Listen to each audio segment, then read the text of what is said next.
matter of one language to another, and translation is the whole, covers that whole area of moving from one area of life to another, or the expression of a truth on one level to another level.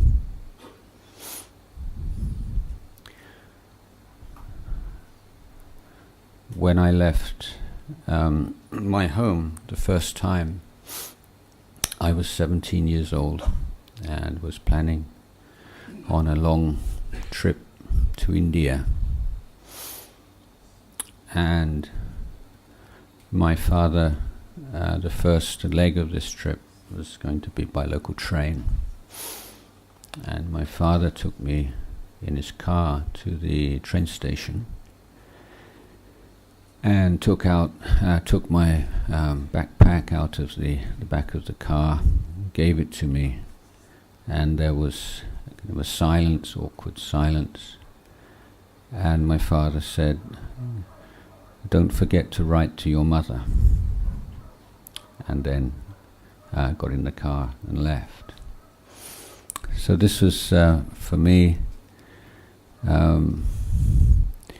a good example of the inability of men of my father's generation and culture to translate emotion into speech.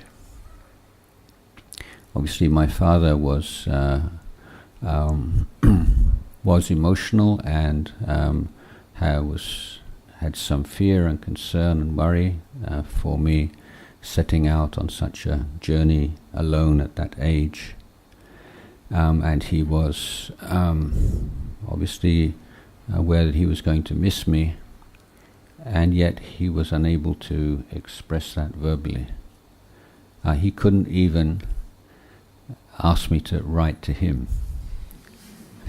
This is, don't forget to write to your mother. That was the nearest that he could get to an overt expression of love and care. So the way that we express our feelings is probably the major work of translation that we all do in our life. And we vary in our proficiency at it, and again there are cultural factors involved as well as personal or individual factors. But to bring this perhaps even more closely at home or in a particular time and place we find ourselves right now, and that's how we translate our devotion to Buddha, Dhamma and Sangha into our daily life. This is a work of translation. That many people have a conviction in the truth of the Buddha's teaching, and yet find it very difficult to apply it consistently in their lives.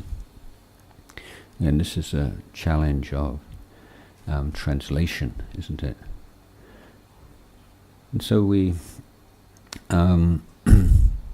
need to approach this from many angles and see how to improve our ability to translate,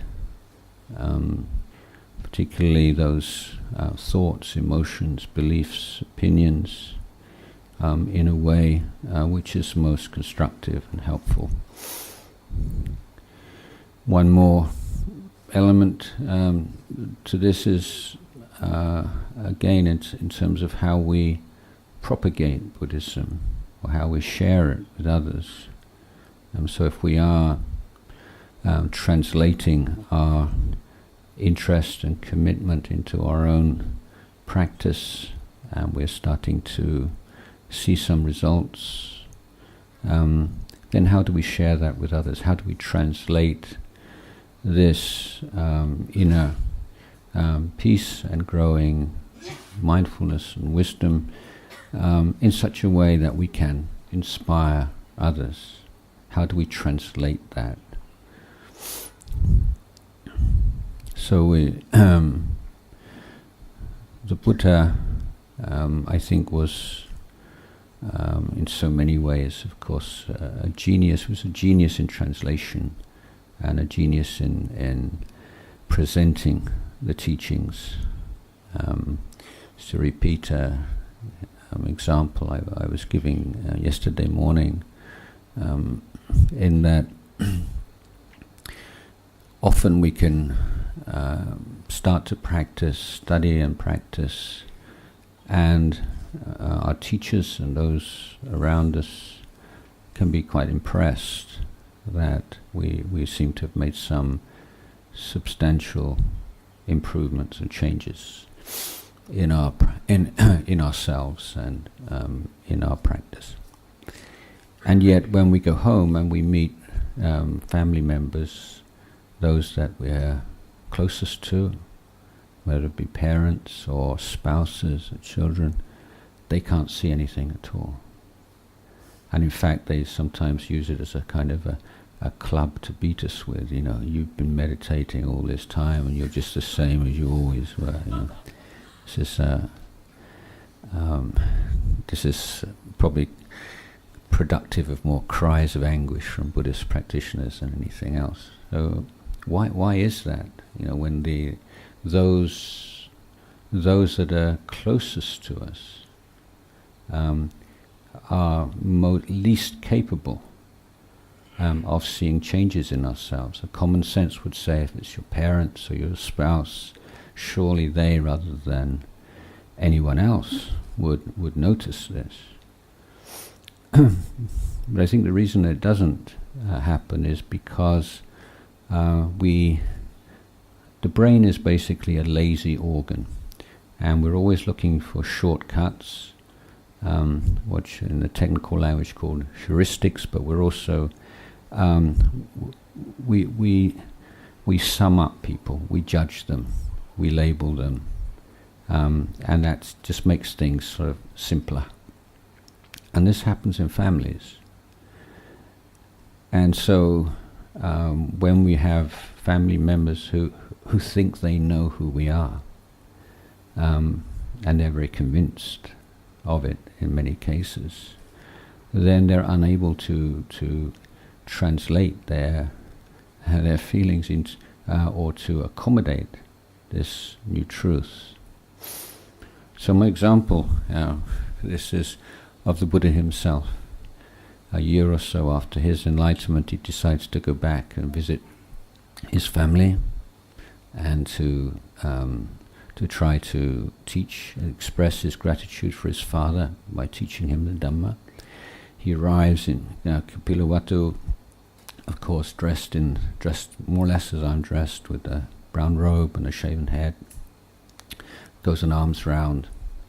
And whereas almost everyone that the Buddha has met so far is completely sort of blown away by his presence and his purity and his wisdom, his father feels outraged.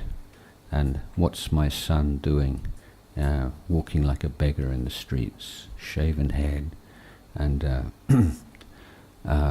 shapeless robe, and he's betraying our whole lineage.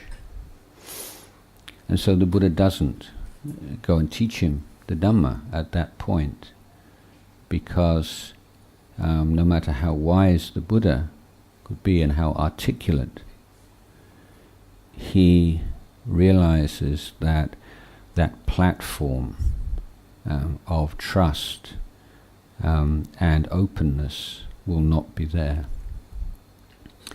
And the king cannot see the Buddha. The king can only see his son. So the Buddha does something quite remarkable. He floats up into the air and he performs the most difficult of all psychic feats. So there is a kind of a hierarchy. There are sort of easy ones and difficult ones. And the most difficult one is for half of your body to blaze into flame, and the other half to turn into water. And the Buddha performed this feat in the air, in front of his father. And his father must have thought, yeah, that's not my son. And that was the movement. The king had to recognize, this is not my son. This is not the son I know.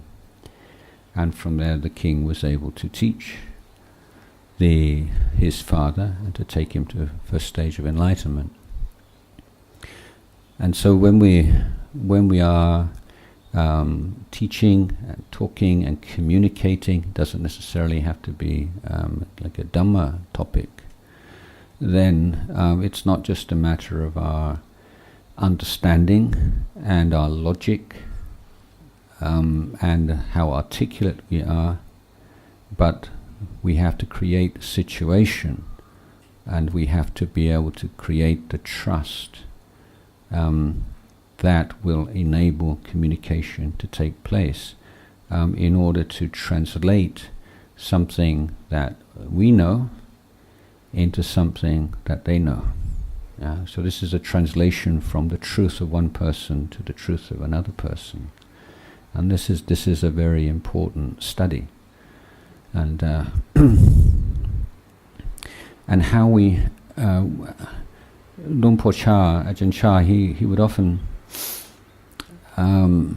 say things like to couples about to be married, the actual ceremony is not difficult, it's what happens after the ceremony. He'll say for those who are about to become monks, the ceremony of upasampada that's not the difficult thing. It's how you live afterwards, and the building of a Dhamma hall or a chedi is really not that difficult. It's looking after it afterwards.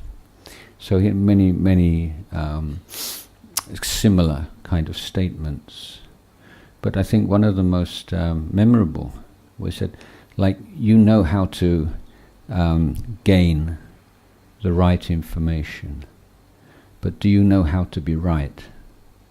So he knows how to become right. So you listen to teachings from the Buddha and from great teachers, and you absorb them and you reflect upon them, and so you translate them.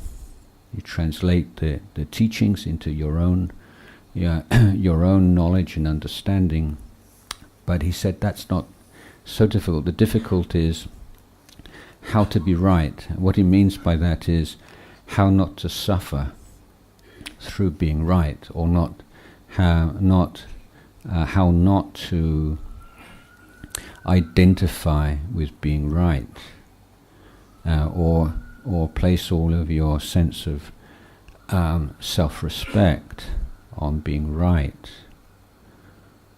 or not attaching to being right so much that you feel outraged by people who are wrong,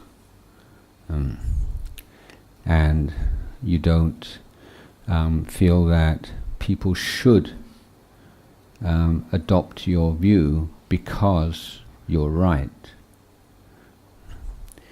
Now, sometimes you hear people say, it's just so straightforward. I mean, it's just so obvious. I've told him 100 times, and he still doesn't get it. As if, how could this person be so stupid?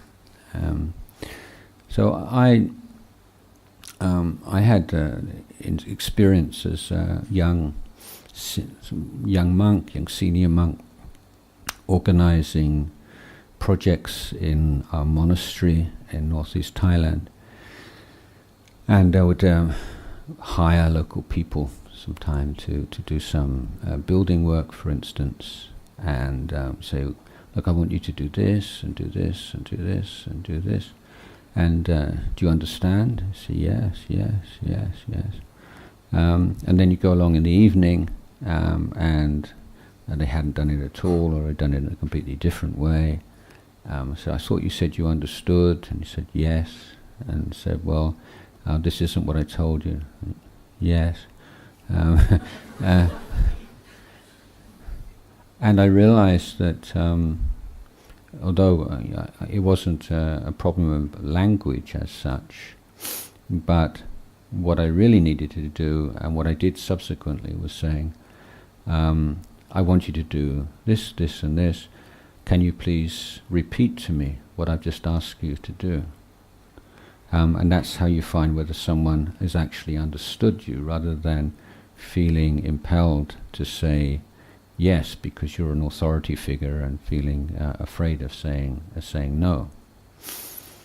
And in so many cases where we feel frustrated, that something which is so clear and so obvious is so clear and so obvious to you, but not to them. And not to so hastily assume that it's that person's fault, and it's a fault of communication. So we're also communicating in many ways that we don't intend to communicate. And I think the whole idea of body language is now a familiar one for most of us, and some of the writers on this topic will say that 70% of or more of communication is through body language, facial expression, tone of voice, etc., as opposed to the content of our words. But we're not usually really conscious of that, and we're assuming that that person is focused on the content of our speech. So that when people have some resentment and they're unable to let go of that resentment, and they're simply getting by not exploding, and then they say, I felt so upset with that person, and I felt so angry, but I'd never said anything at all. I just kept my mouth shut, and I didn't express that. And yet at the same time, they're talking to somebody and they're like this, so it's leaking out. It's not coming out the mouth, but it's leaking out of the body. And this is an area in which we need to bring mindfulness to bear.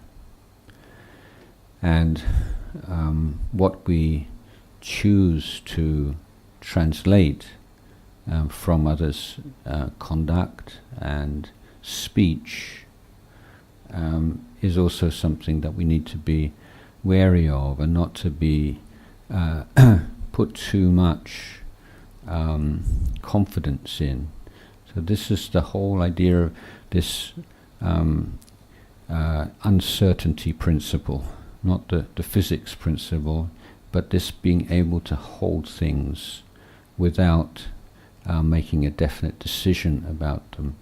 I'd always thought this was a uniquely Buddhist approach, but surprisingly, it is to be found in the journals of the great English poet Keats.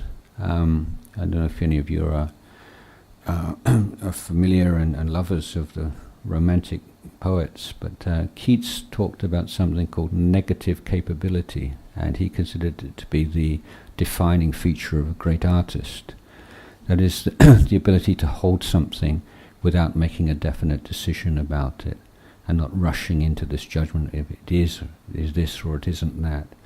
So most of us, we feel this, we feel kind of oppressed and uncomfortable when something is unresolved. Come on, look, is it or isn't it? Let's thrash this out. Let's be clear about this, and don't feel you can really relax until you have a definite fix on this. What exactly is this? What's going on here? And the Buddha is, and Keats had some insight into this, but the Buddha is saying, no, some things you're just not yet mature enough, or you don't have enough information to make that kind of definite decision, and you don't have to. You can just hold it there.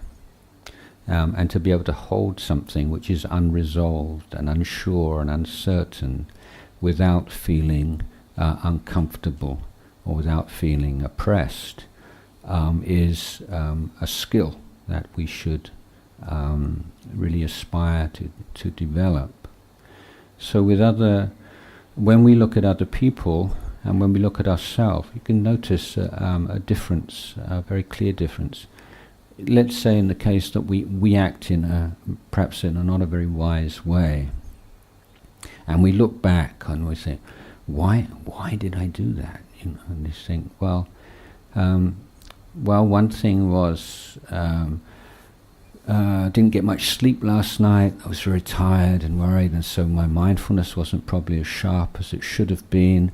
And then there was this going on or that going on, or I hadn't had my meal yet, or something like this. So when we look at our own conduct, it's quite wide-ranging, and we take into account context, the context of that behavior or that unwise behavior.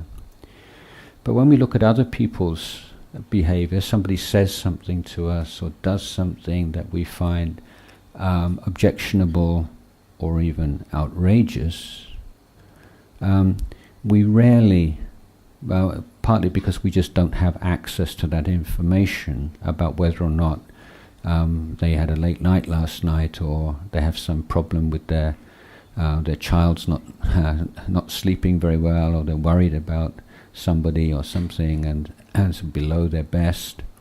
We often don't have access to that. But rather than recognizing that we don't have all the information we probably need, we assume that when somebody behaves in that way, it's because of their personality. That's the judgment we make, isn't it?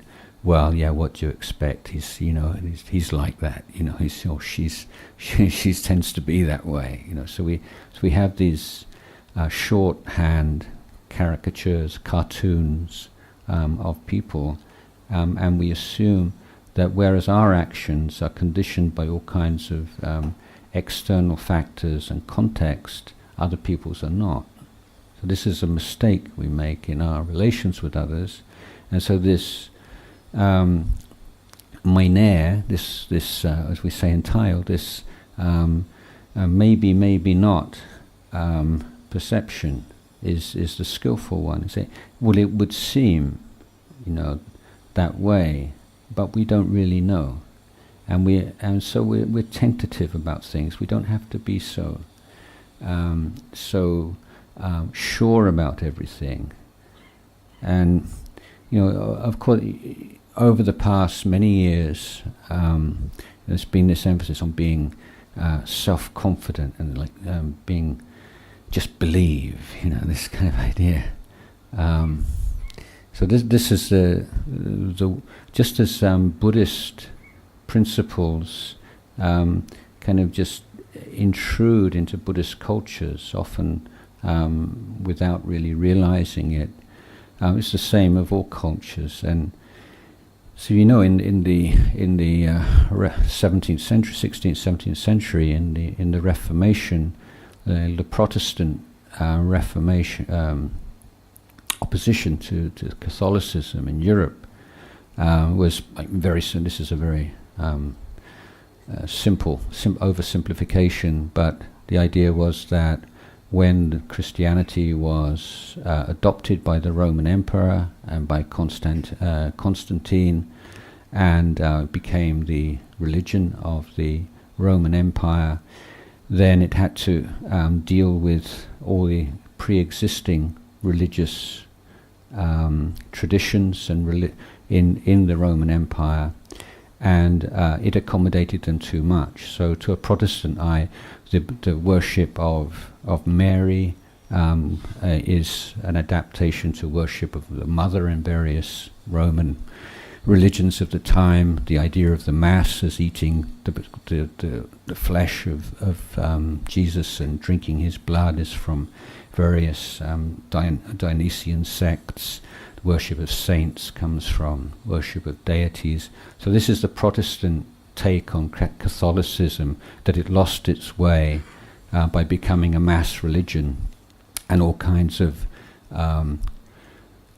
new teachings became absorbed and became the orthodoxy. So the Protestant view is we have to get back to basics.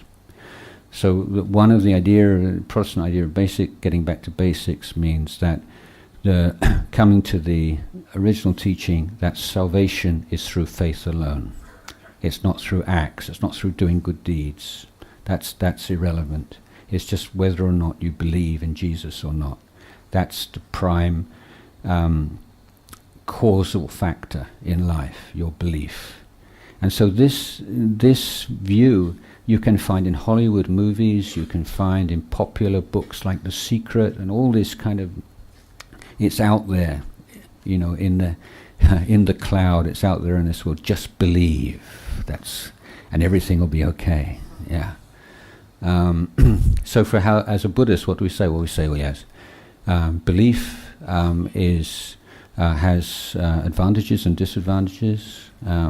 Belief focuses your mind. Belief energizes you, but at the same time, it very easily gives rise to fanaticism or superstition. So you should try to maximize the positive, the focus and the energization, and guard against the negatives of superstition and fanaticism. So Buddhism is kind of analytical, but that's not the poetic way. It's just believe. You know, you can be whatever you want to be. You know, I find this is to me is as strange that this kind of I said to him, well, what if you want to be the Prime Minister of Uzbekistan? It's just obvious there are so many things that you cannot be, even however much you want to. This is not like a very profound point, is it? When you have a strong faith in something and a strong belief that you can do something, then you're likely to be very resilient towards obstacles and difficulties. You're not going to be easily dissuaded. So it's very helpful in that way. Excuse me.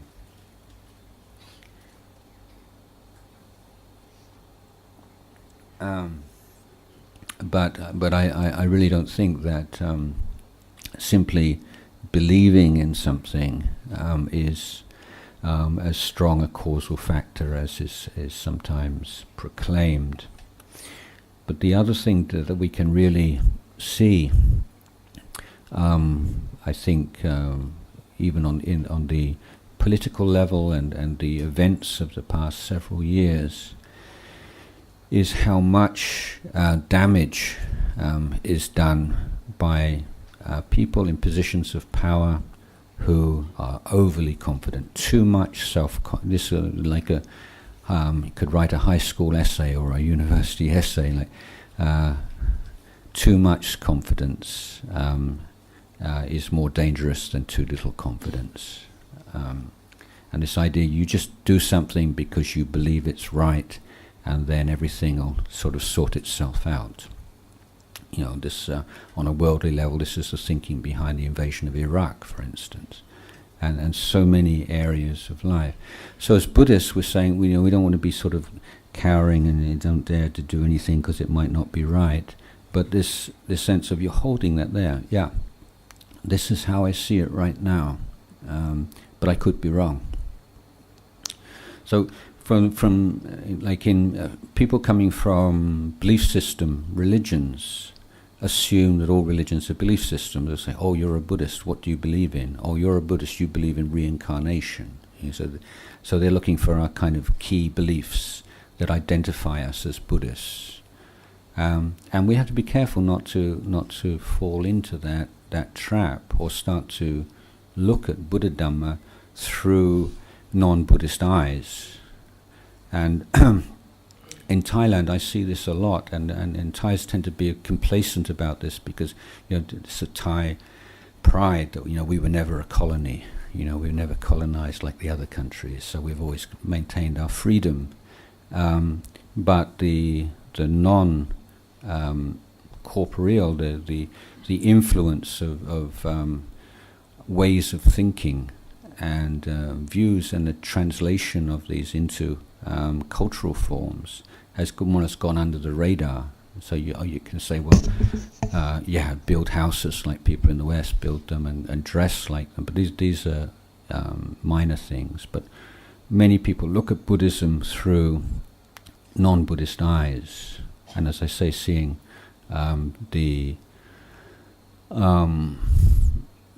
seeing Buddhism as a belief system, and it's to me it's quite clearly not a belief system. It is essentially an education system. So it's a whole different concept of what a religion is and could be. So rather than a religion based upon an acceptance of dogmas, Buddhism is giving us tools to educate our conduct, our speech, our emotions, our thoughts, every aspect of our life, and it's a holistic system. So in the case of belief in rebirth, you're a Buddhist, you believe in reincarnation, don't you? And so what do you say? Now I would say that the most important thing that a Buddhist should acknowledge is whether or not you have memory of past lives. So if you don't, then the most important thing is to proclaim without a hint of shame, I don't know. So you're a Buddhist, you believe in rebirth, don't you? You say, well, first and foremost, I don't actually know, whether a rebirth exists. This is how you should start as a Buddhist.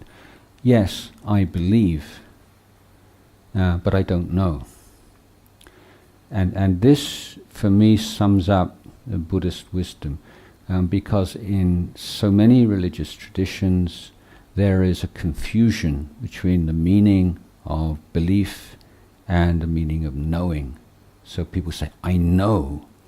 And you say, well, how do you know? Well, I read my book and I just knew from the first page. No, that's not knowing, that's believing. It's a different thing, And this can be demonstrated very simply in that with the major belief systems in the world, say the two largest these days, Christianity and Islam, have many teachings that are incompatible. Therefore, Christians must surely accept that there are millions and millions of Muslims who are absolutely convinced they know things that Christians would assert they don't know, that they're deluded. And Muslims would simply also have to assert that Christians so-called know or believe things which are not true. So this is not a controversial statement that that sense of absolute certainty is not a proof that what you're certain about is actually true. Human beings can be absolutely 100% convinced in things which are not true. And for this reason, we take that sense of certainty as a mental state, and we say, yeah, it's not sure. So then where would we stand on rebirth? Well, we stand on I don't actually know, but I have a strong conviction in rebirth based on, firstly, the Buddha's words in the Tipitaka, secondly, the past life memories of advanced meditators, thirdly, the spontaneous past life memories of children throughout the world, fourth, memories of people under hypnosis. So together, the evidence in the suttas and from past life memories of meditators, children, and those under hypnosis provide basis for conviction.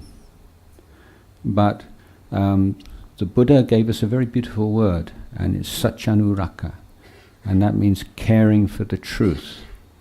So the Buddha says, never claim to know the truth when you simply have a strong, reasoned faith or conviction in the truth.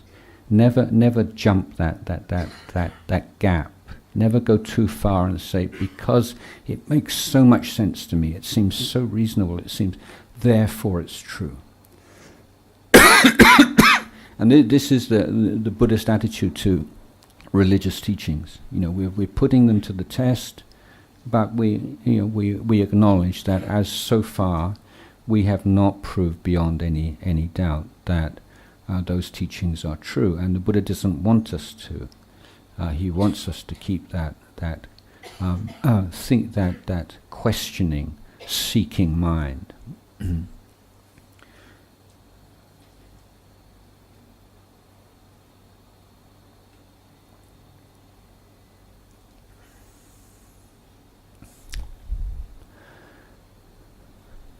Let me get back to translation again. This is the way I talk. I just sort of follow wherever it takes me.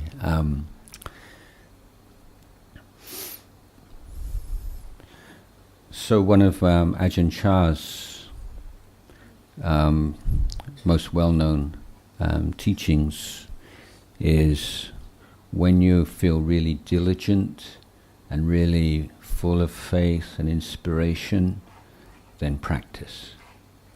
And when you feel really lazy and low and discouraged and depressed, then practice. Okay.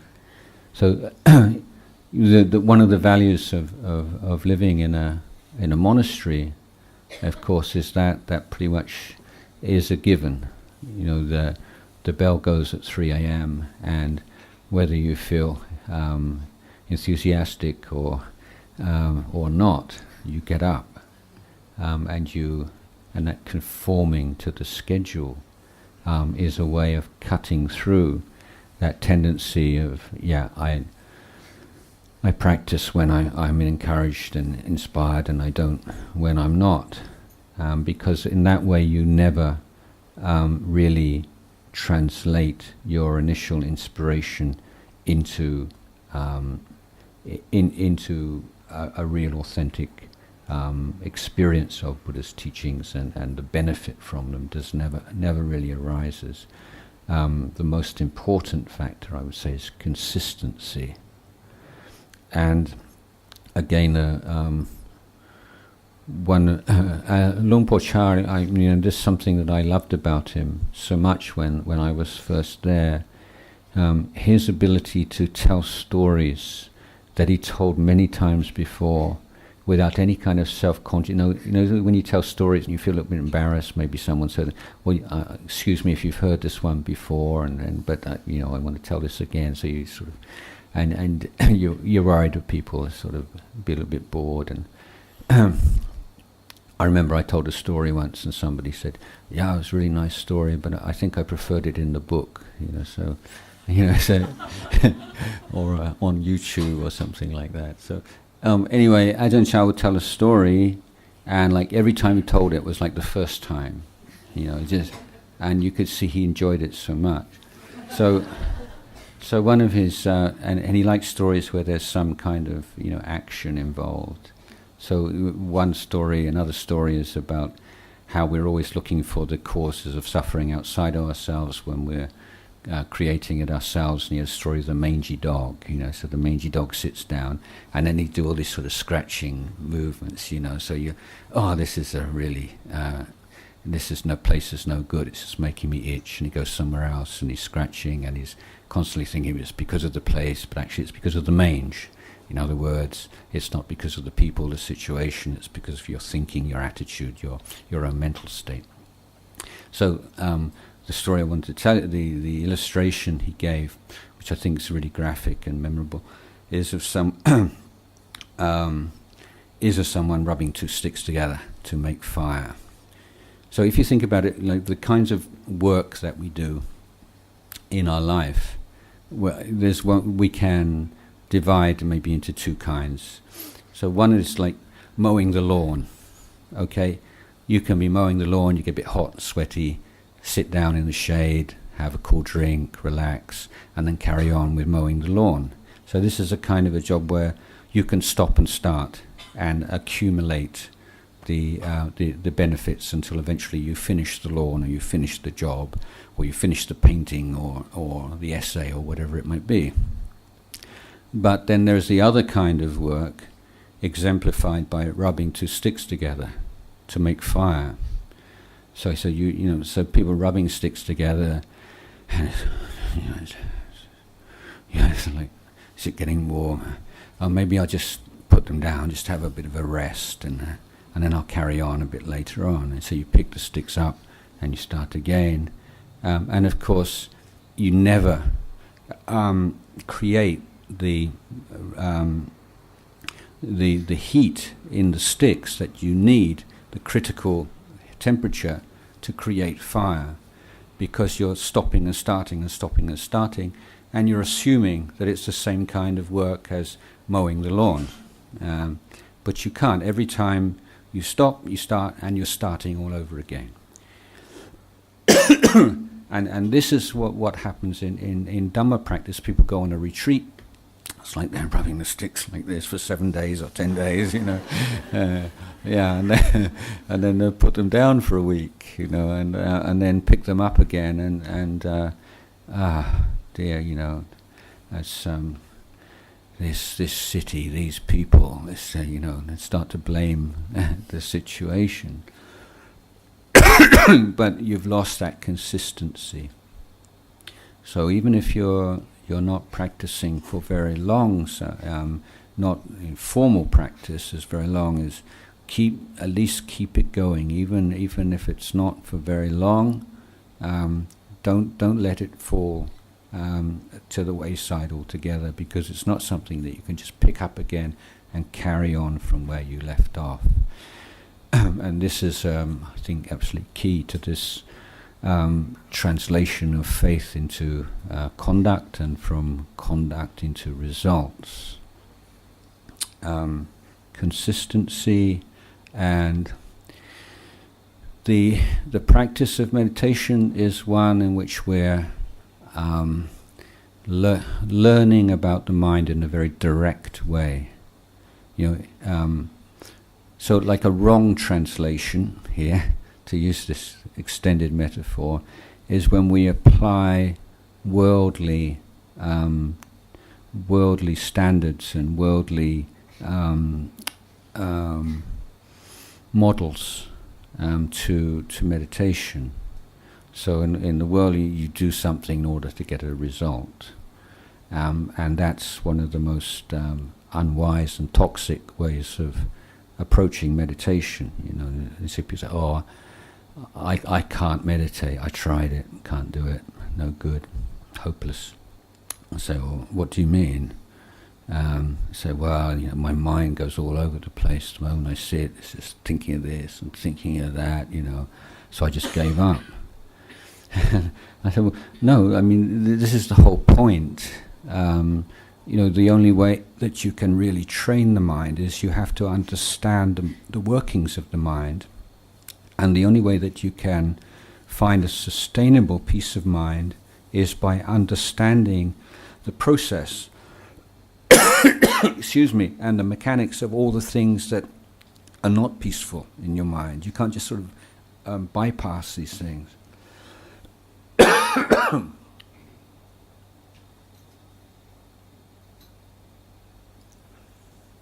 So when you give your mind like a single job to do, just one thing, mind goes crazy because it's addicted to having lots of things going on. It's addicted to stimulation.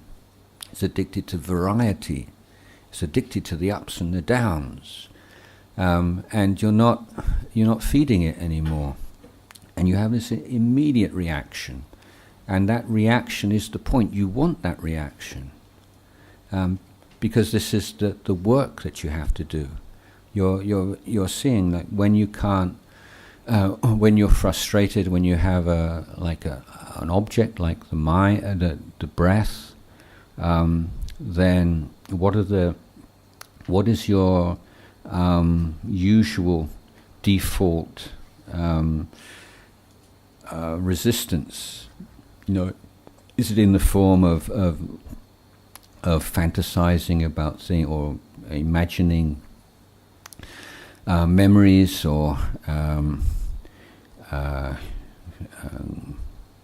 imagining pleasant situations in the future? So are you taking memory or thought as your refuge, or are you getting caught up in resentment and negativity and ill will of various kinds towards yourself or to others or to the meditation object itself? Or does your mind get very dull and sleepy and bored? Or does it just go rushing around like a monkey? Or do you start to think, maybe this isn't the right technique for me, or maybe I should try that, or maybe I should try Tai Chi, maybe that would be a bit better for me, a bit more kind of movement, and it's very mindful as well. Or I could do, I don't know, all the different things that you can do. There's always something else, basically, or the Burmese techniques, or the Sri Lankan, or this and that, and so this movement of the mind to doubt and to undermine your commitment to what you're doing. So people's minds work in different ways, and some hindrances tend to be more of a problem than others. But this is the work that you're doing.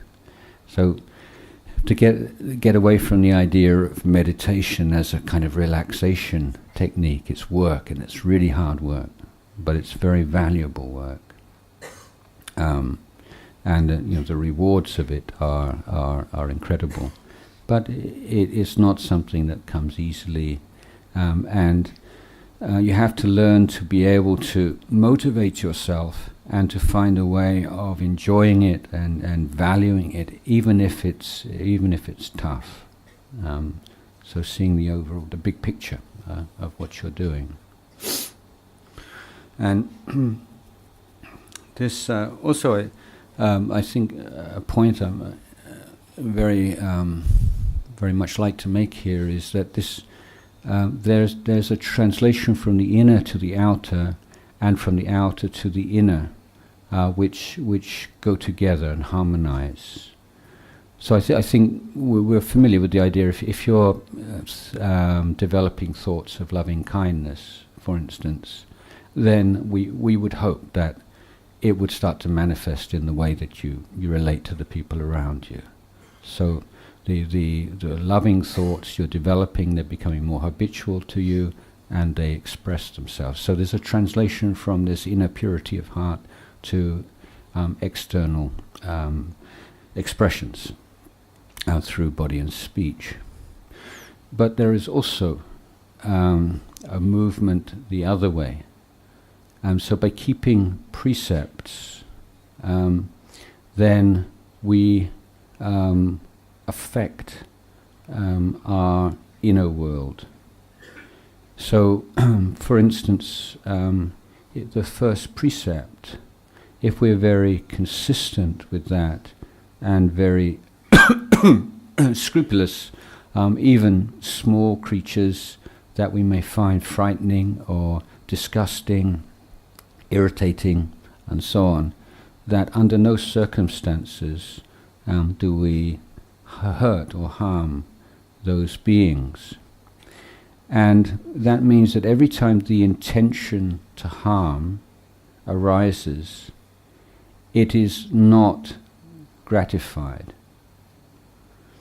And over the course of time, if a particular intention is not expressed verbally or physically or verbally, it starts to wither. It's like a muscle that you don't use. Say you're bedridden for some reason, and the muscles in your legs start to atrophy because you're not using them anymore. So if every time the desire, the intention, the habit to swat a mosquito, for instance, is recognized and not acted upon, then that intention will wither and arise less and less frequently. And when that intention to hurt and to harm becomes less and less prominent, then thoughts of loving kindness will replace them. So this is the way that the external practice conditions internal mental states through refraining from acting upon unwholesome intentions. So keeping precepts is a very important mindfulness practice. So if most of us, we're working a lot of life, we just inevitably we're on automatic pilot. We can't give attention to everything that's going on all the time. So we're often the slave of our habits. So let's say you have a habit to kill mosquitoes. I'm sure you don't, but let's just imagine for the sake of argument. And let's say this case where a mosquito is biting you, and there's that itch and that pain, and then you catch yourself. Now that's such an interesting moment. What's really happening there? So what happens is that mindfulness arises. Mindfulness of the first precept. So the precepts are not commandments. Or, these are pegs for mindfulness. These are the most basic objects of mindfulness in daily life, and they're the most important because you lose mindfulness in other areas and maybe it causes some problems and some mental distress and some difficulties with the people around you, but it's recoverable. It's it's not the end of the world. But if you consistently break the 5 precepts, you are seriously compromising your well-being, not only in this life but in future lives. So that's why it's so important to make these the objects of your mindfulness. And out of the more supportive atmosphere of a monastery or a meditation center or a Dhamma center, the precepts are what give you they're your compass. They're the things that keep you on track more than anything else. So there's so much going on to be mindful moment by moment of body and mind and mental states. Very, very difficult. And that's something to aspire to. But what is the absolute, non-negotiable factor is mindfulness of precepts, mindfulness of the 5 precepts. Just a point here also is that talking about precepts and the a moment ago I said they're not commandments. We don't believe in a deity who rewards and punishes us. But we start off as Buddhists with a simple acknowledgement that the most basic human need is the sense of safety. No matter what access you have to Buddhist teachings, and you have ability, you can go and visit great Buddhist teachers and receive teachings and transmissions from them. If in your life you don't feel safe, or if you don't feel that your children are safe or your loved ones are safe, it's almost impossible to have the foundation for any consistent progress in Dhamma. So all of us, and this is not just a Buddhist or human beings, we need to feel safe. So this is the foundation of Buddhist morality. So the question we ask is, given that we all have this fundamental need to feel safe, how can we live together in such a way as to promote this feeling of safety? And the Buddha's answer is the 5 precepts. And it's based upon simple, again, this observation of human nature, that we cannot, as an act of will, renounce negative emotions. You cannot listen to an inspiring talk on the Brahma Viharas, on loving kindness, compassion, and wow, yeah, that's it. I'm never ever going to get angry with anybody ever again. It's just so gross, and it's just so, I'm just going to radiate thoughts of kindness and forgiveness wherever I go. Yeah, I mean, it sounds nice, but you can't do that, can you? It's just not possible. But what you can do is to say, yeah, I'm working on anger. I need to develop mindfulness and patience and loving kindness and insight. But that's long haul. That's life work. But what I can do right from today, from right now, is to proclaim to all the people around me, my family and the people around me, is even though sometimes I get angry, and I lose my temper, and I get irritated and jealous, and so I will never abuse you physically or verbally under any circumstances. Now, if someone who you live with in your family, in your community, says that, how do you feel? Wow, you feel safe. Huh? So this is why the precepts are an offering. The Buddha called them Mahadana, great dana. You give the gift of safety to the people around you. So you're not going from this very high, overly idealistic, you slap this cheek and you give me this, I'll give you this cheek, or, I love you, and, I forgive you, and it's dishonest, it's not true, and it's not authentic, and it's just too idealistic. But the vow and the intention not to abuse physically or verbally, that's doable. And we can do that. Any of us can do that. It's tough, and sometimes, the temptations and pressures are strong, but at the end of the day, it's doable. And we should say that, I still feel greedy and acquisitive, and I have so many things that I want, and I see things that you have, and sometimes I feel like, if I only had that, I'd be happy. But I will never take anything of yours that doesn't belong to me. When you're in a relationship, then you can tell your spouse, I still, I have sexual desires. I'm a normal human being, not enlightened human being. Sometimes I see members of the opposite sex, and I feel some sexual desires. I feel some attraction. I feel some liking, and this is just part of being a human being. But I would never act upon those feelings.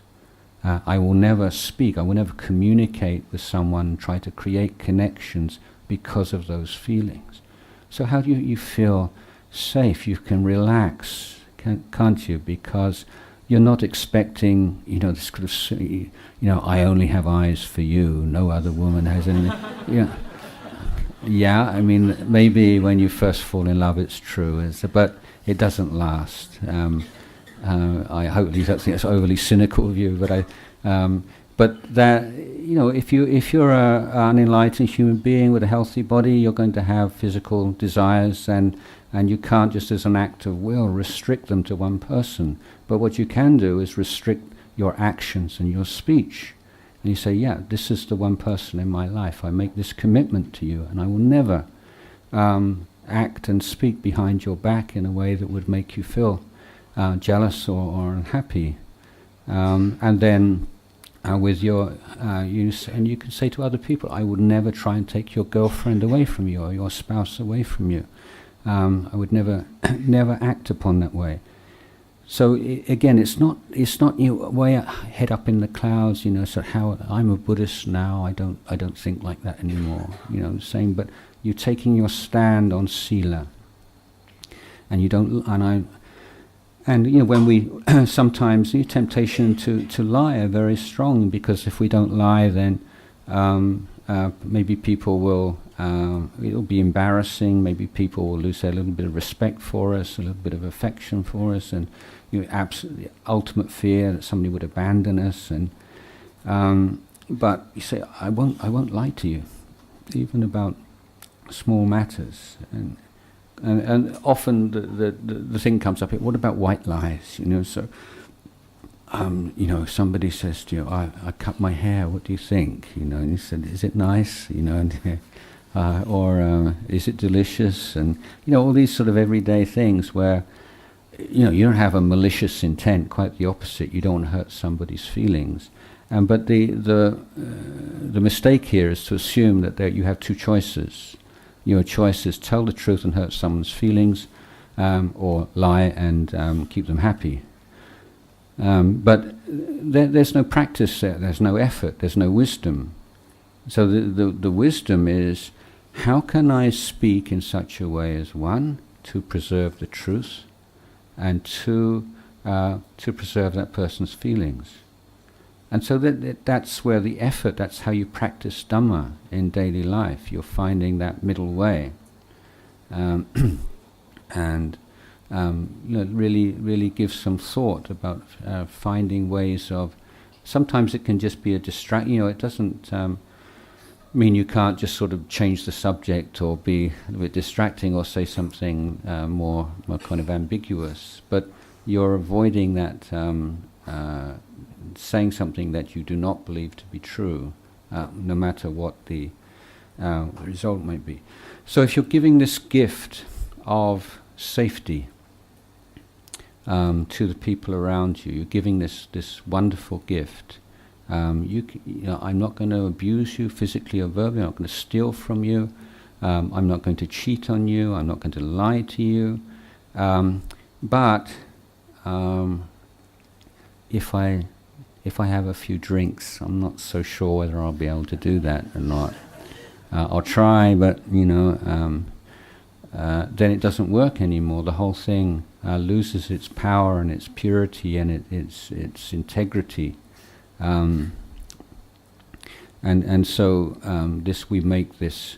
I won't consume any drug, whether it's a legal drug or an illegal drug, that will compromise my ability to live up to these commitments to you and to my and to family and community. And so this is our understanding of morality. It's based upon these ideas of creating the best possible community that families and communities. And by that I mean one in which we are living as good friends and not reinforcing each other's negativity or each other's defilements, but helping and strengthening each other's good qualities and helping each other to overcome defilements, and creating an atmosphere and creating a way of living together which is most conducive to growth in Dhamma for all involved. So morality and wisdom is connected with the other elements of the path of the samadhi and panya. So here, just a reminder. This is I think obvious point, but sometimes misunderstood. The word samadhi in the Eightfold Path, sama samadhi. In the text, it's defined in terms of jhana. But in the threefold training, which is the like abbreviation of the 8 reduced to 3, the word samadhi there does not refer to jhana. It does not refer to meditation. It refers to the whole area of abandonment and cultivation of unwholesome and wholesome dhammas. It's that whole inner area of emotions, dealing with preventing negative emotions from arising, dealing skillfully with negative emotions that have arisen, instilling positive emotions and taking care and further developing wholesome. It's a lot wider. So samadhi here is an umbrella term. It's not to be defined narrowly as meditation. So it's sila and the training of the heart, which is given the title of samadhi, and wisdom, development. And so to keep precepts well in the way that I've been talking, first of all, you need the wisdom faculty. You have to see the value of it, and you have to see the the suffering inherent in not keeping each one of those precepts. You have to see for 1 to 5, every one, exactly what is the value, and what is the of keeping it, and what is the danger and the drawback and the suffering involved in not keeping it. So this is a wisdom practice. Then to keep precepts well, you need patience, you need mindfulness, you need contentment, you need loving kindness. All these things strengthen the precepts. So when precepts or sila is to the fore, samadhi and panya are the supporting factors. When samadhi, the training of the heart, is at the forefront, then precepts and the wisdom are the supporting factors. When wisdom is to the fore, whether it's on the level of wise reflection or even vipassana, then precepts and sila and samadhi are the supporting factor. So at any one time there are always those three together. It's simply that one is taking the burden and one is the chief actor at that particular time. And this is the practice that we're developing. So it's a holistic practice. It's not one and then the other, but that there should be representatives and elements of each of those three areas of the practice of conduct and speech, education of conduct and speech, education of the heart, and education of understanding. And this is how we apply or translate the teachings into our daily life. So I've been talking for quite a long time now, so I think that's probably enough for the talk this morning. So I think that we tend to look on sitting meditation and walking meditation as like the real practice, and that's not always such a helpful way of looking at it. And so my advice is to look at your practice in terms of the 4 right efforts, which are found in the in right effort, the 6 of the 8 elements of the Eightfold Path. So let's say when you're meditating, exactly what are you doing? What is the nature of your effort? Well, first of all, let's say if your meditation object is the breath, then you are trying to focus on the breath in such a way that hindrances will not come into your mind.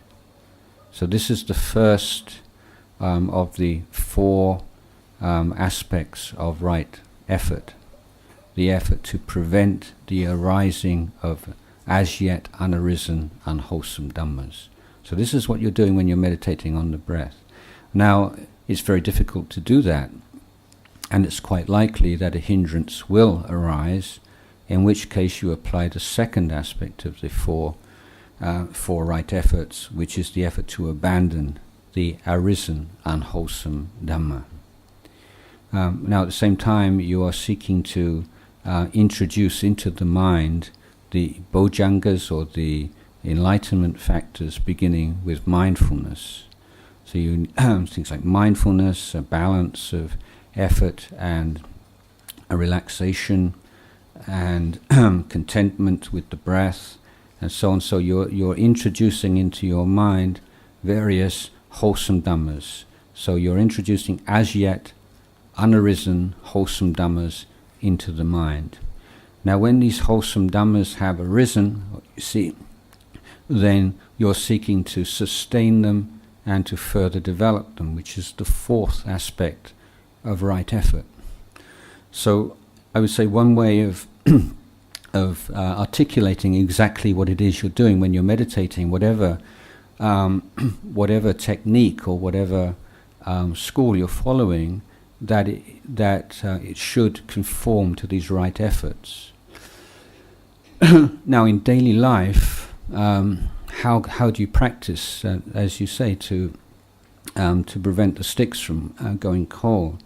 Well, if you're looking in terms of, I should sit more, and I just don't have so much time to sit because of the kids, because of work, because of this, because of that, get very frustrated. But if you start off with, okay, in this morning or in this period, what are the kinds of hindrances? What are the kinds of defilements that are likely to arise? And then, so your effort is to prevent the arising of those unarisen mental states. And the example I might give is, maybe you don't get so much traffic here, and everybody's very kind of disciplined. But in a city like Bangkok, you say, so it's people get very upset with the sloppy and selfish drivers. So this is your goal. I mean, to drive to work without allowing my mind to give rise to this unarisen, unwholesome Dhamma of irritation, and in the case that irritation or anger should arise, then I would apply this or that antidote. Or I'm driving to work. What are the wholesome qualities that I could develop?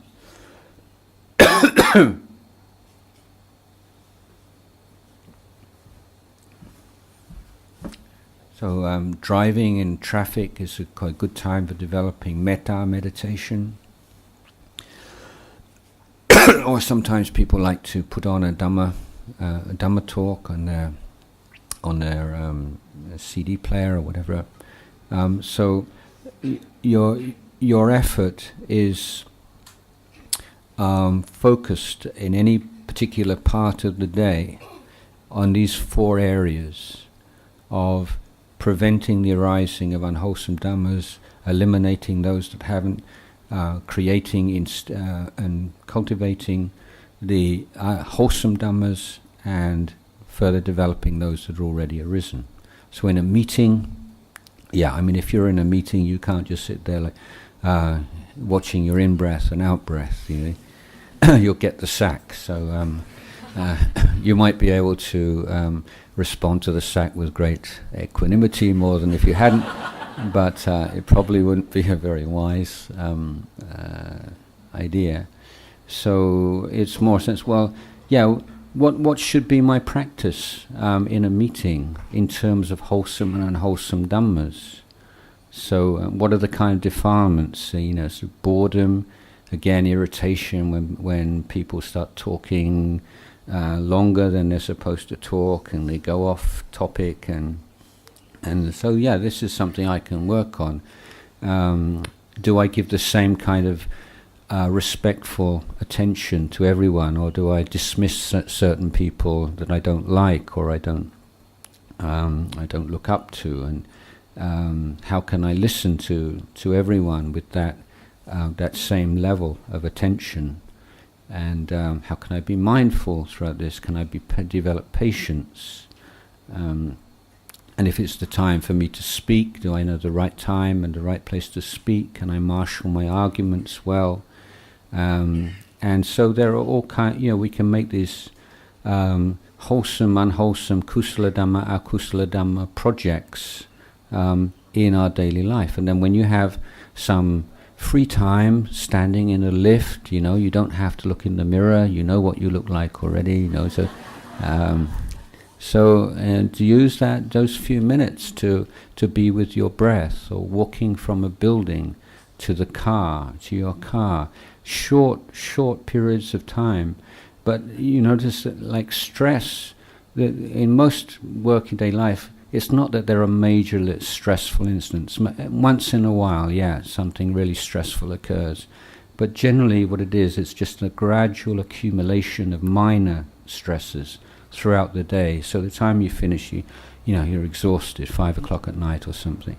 But if you can introduce these very short 30-second, 60-second periods of meditation, you don't have to sit for 15, 20 minutes, 30 minutes, an hour, but just to come back to your body and your mind re-establish your breathing, let go of the physical tension, let go of the mental stress, start again.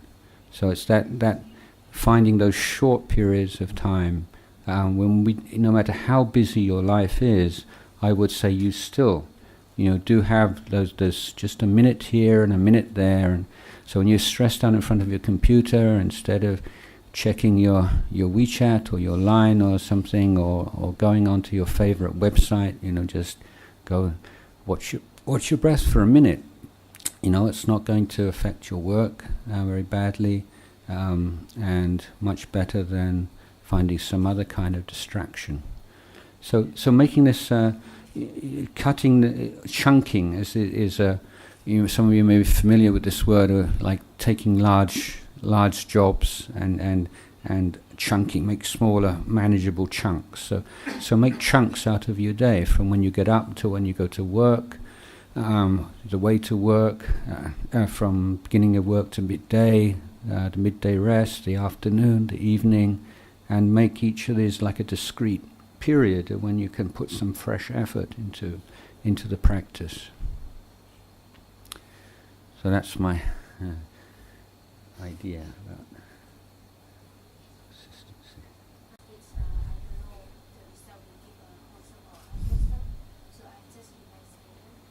Well, it's the action itself, not the result, which is wholesome or unwholesome. Okay, so the wholesome or unwholesome nature is determined by your intention and your mental state when you act. But you could have a very wholesome intention, but maybe have not such a good result, or you could have an unwholesome intention and have a beneficial result in short term.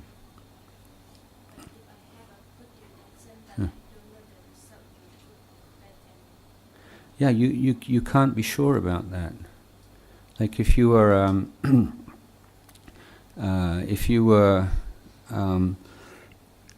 living with a group of psychopaths, and then you were, you tried to be kind, and they would all criticize you, wouldn't get a very good result from that. And that's maybe not a good example, but whether or not your action has a positive result is conditioned by all kinds of things outside your control.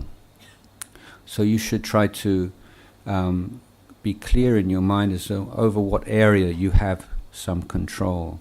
But this is where people get very stressed out, because you try to control things which are outside your control.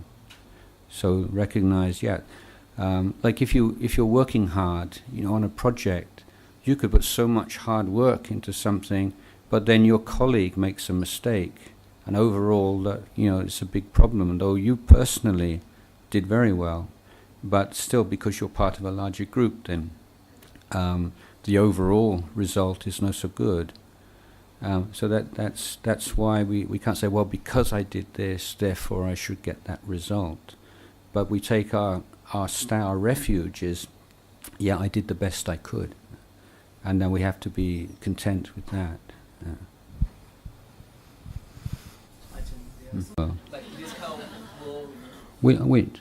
like family and society and working and career and those things. Yeah, I mean that's the people who use this word very, very glibly, know what they're talking about, do they? I mean, like the real world is this body and this mind.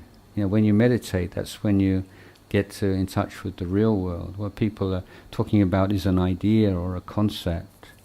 Or suppose someone was to say to you, no, you live in Singapore, you don't live in the real world. You need to go to Africa or slums of Calcutta, so you really know the real world. You can always use that as an argument.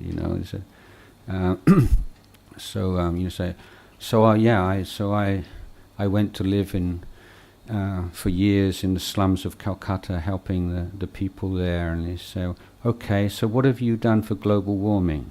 Yeah. You can always, there's always something you haven't done, So you don't have to justify yourself in that way. And and people say the real world. Well, how real is that? Money is real. Well, is it really? How is it that you have this like a panic, so the stock exchange goes down, everyone panics, and you have money which was worth so much today, and now it's worth so much less. So what was the difference? Yeah, people had faith in that money yesterday, and they don't have faith today. So the whole economic system is based upon faith and trust, and these are mental states. They're not sort of, this idea that the material world is more real than the inner world. That's a philosophical position. So when people say, yeah, the real world, you say, well, that's a really interesting philosophy you have there. I'd really like to hear what you have to say about from what? Running away from society. Yeah, you see, but this is such a foolish way of talking. So one of the great European thinkers and sages was a man called Pascal, and he wrote a book called Pensées, or Thoughts. And one of his thoughts and reflections in this book is that all of man's problems, or all of humanity's problems, spring from the fact that he's unable to be alone with himself in a room. So I have a challenge for anyone who thinks they know what the real world is. I say, go into a room, okay, for a whole day, without any books, any iPad, any telephone, any devices, any kind of entertainment, and you're not allowed to go to sleep, and you just have to be awake in a room by yourself for 12 hours. And you come out and you tell me what it was like. Yeah. And I mean, people go up the wall in 20 minutes or 30 minutes. So this is their real, is this not the real world, So the real world for them is a real world of distraction. And they're living in the fantasy world, but they're able to live in it by giving it this stamp of, this is the real world, Like anybody who goes to stay in a monastery would know that, if your intention is to run away from things, you won't last 5 minutes in a monastery. Someone who's going to a monastery is someone who's actually willing to face up to the real world, instead of just what happens. Okay, all these people in the real world. What happens when people are on an aeroplane? Okay, so you've got something to read, got something to eat, got something to watch. But you watch what you're going to watch, you ate what you're going to eat, you read what you're going to. What do people do? They fall asleep. People don't have inner resources to live, to be a human being in this world without distractions. It's almost impossible for normal people. This is absolutely stunning, but it's so normal whenever you think about it. Yeah. So the moment you don't have any kind of stimulation, you fall asleep. So this for me is like a puppet, You're alive and you're bright because of drugs and stimulation and sights and sounds, but the moment the level of stimulation drops, you fall asleep. You don't want to be present anymore. You can't handle it. This is the real world. This is, Maybe you can just take one last question. So, okay. Like the...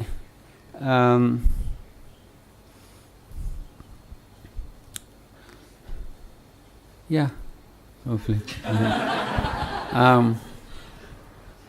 I'm hesitating a little because I can't think of any concrete examples that I can think of where someone who was a stream enterer has chosen death rather than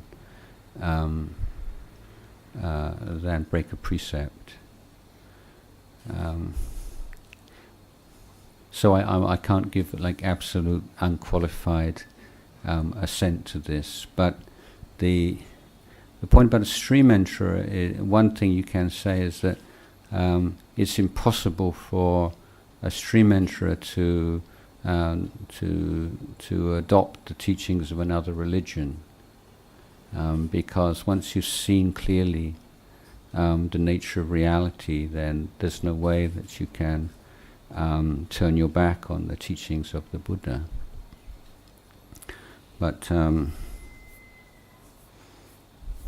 so the intention to break precepts doesn't arise. But I'm trying to think myself. Somebody, if somebody was okay, so let's say somebody comes in and they just had their hair cut, okay, and they're very insecure about it, and they say, "Does it look nice?" Okay, and it doesn't look nice, okay, and then their husband comes in, and he's like one of these American NRA psychopaths, and he's got a machine gun, and he says, "If you tell my wife her hair doesn't look nice, I'm going to machine gun everyone in this room." So I'm thinking, like, if I was a Sotapanna or whatever level of attainment, I'm thinking of myself, whether or not I would say, yeah, say. But the thing is, you can always get round these things if you're smart enough. I tell you a story, okay? This is. We have time for a story. We have time. So this is a story of a priest in America, and he's got this boys' club, and the main sponsors of this boys' club are these two brothers who are gangsters. Okay, so they try to assuage their guilt by giving money to the boys' club, and the priest takes this money. And then the elder brother, I think it's the other one, either one, gets killed, okay? And so it's a funeral. So the night before the funeral, the other brother comes around and says, "When you give the eulogy tomorrow, I want you to tell everybody that my brother was a saint." Okay? And if you don't, that's the end of all the financial support for the boys' club. And all these boys are going to be out on the street and all the temptation. And so this is the dilemma. Because this man was, he's a gangster and he's done all kinds of terrible things. And the priest is put on the spot. You've got to say he was a saint. So the next morning he gets up. They have the church service, the funeral, and there's a coffin there, and all the mourners. And so he gives his eulogy, and he says, James, or whoever he is, this man who passed away, he was a gangster, and he killed, and he robbed, and he hurt, and he oppressed, and he did all these terrible things. But compared to his brother, he's a saint.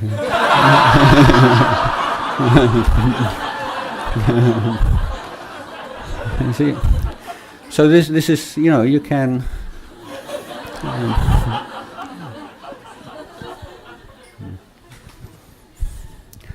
Okay, that's my story.